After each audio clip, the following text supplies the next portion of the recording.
How to tell if someone is spying on your iPhone. To get started, first of all go ahead and open up the Settings application on your iPhone. Inside the Settings menu, go to your Apple account, which displays your name. This takes you to the Apple account screen. Scroll down to the list of devices. An unrecognized device here means someone else might have access to your account. Remove it immediately.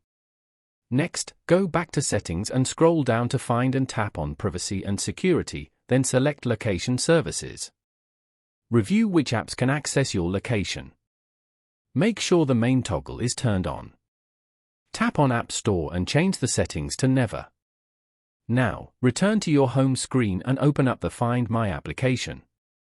At the bottom of the screen, tap on the Devices tab to view a list of all devices linked to your Apple ID. Select the specific device you wish to remove from the list. On the device's information card, scroll all the way down to the bottom and tap on the Remove option. Tapping on it will prompt a confirmation to permanently remove the device from your account. Following these steps, you can easily tell if someone is spying on your iPhone.